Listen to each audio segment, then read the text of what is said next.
Hello my lovely people, hope you're all fine. Welcome to my kitchen by Nana.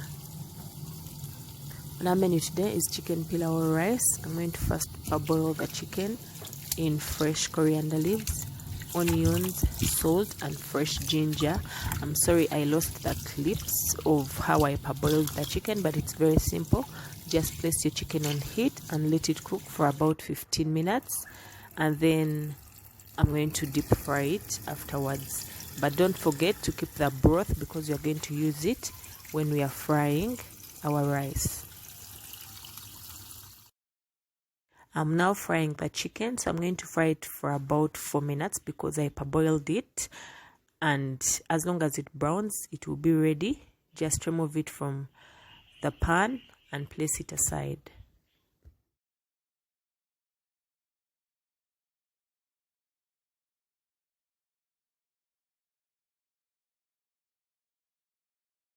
In a different pan that is placed on a source of heat, pour in some oil, and then when the oil is ready, I'm going to be adding some onions. Make sure I use so many onions because it's the onions that help to brown the rice.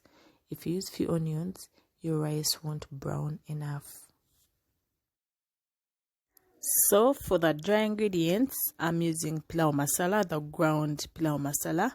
But in case you want to learn how to make it, in my pilau video that I made a few months before, I shared how I made it. What you need is cardamom, black pepper, cloves, cumin seeds and cinnamon stick.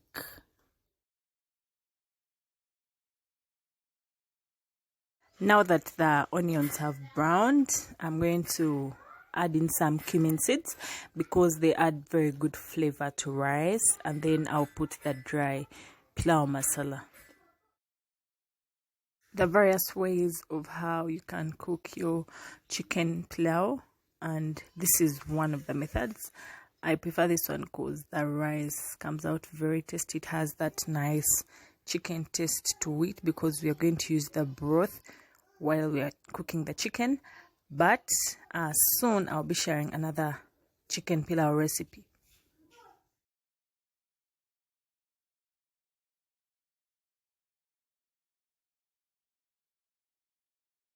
Just keep on frying everything together because we need our rice to be very flavorful. And then I'm going to add some potatoes to the pan. Potatoes come out very tasty if you cook them with this pilau rice. Just fry them for about 3 minutes and then add the rice.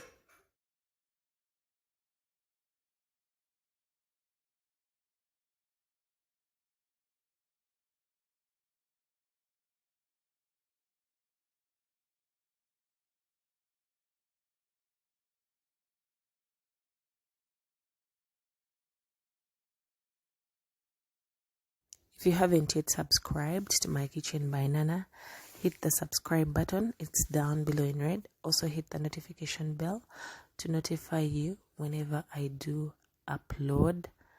And in case you have any comments about this specific recipe, just write your comments down below in the comments section. And in case of the measurements, the spices, everything that I've used, I'm going to write them down below in the description box.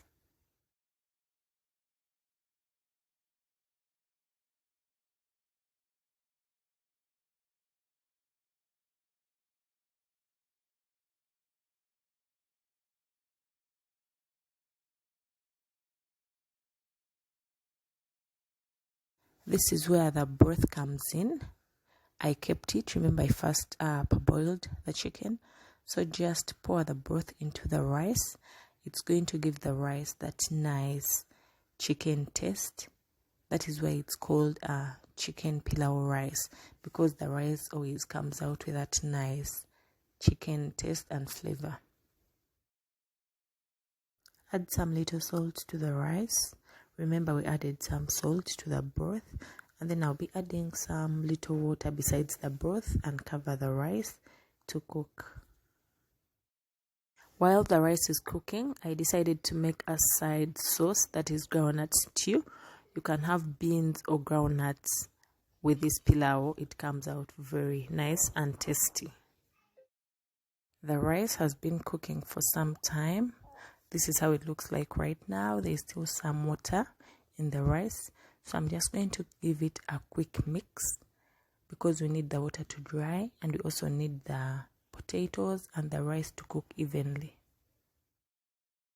Stirring the rice has no effect on rice. Some people fear to stir the rice, but just stir as long as you use the right amount of water.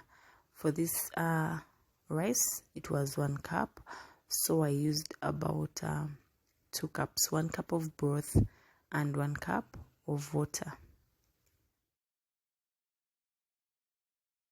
So now it is almost dry.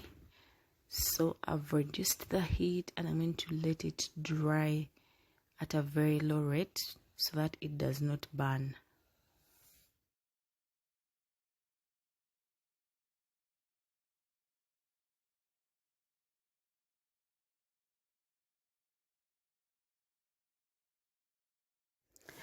Place your chicken on the rice and you can give it a mix so that the chicken is in the rice, because you're going to serve them together. In case you have like coriander or mint, you can garnish your rice so that it looks beautiful and so that it has that nice flavor.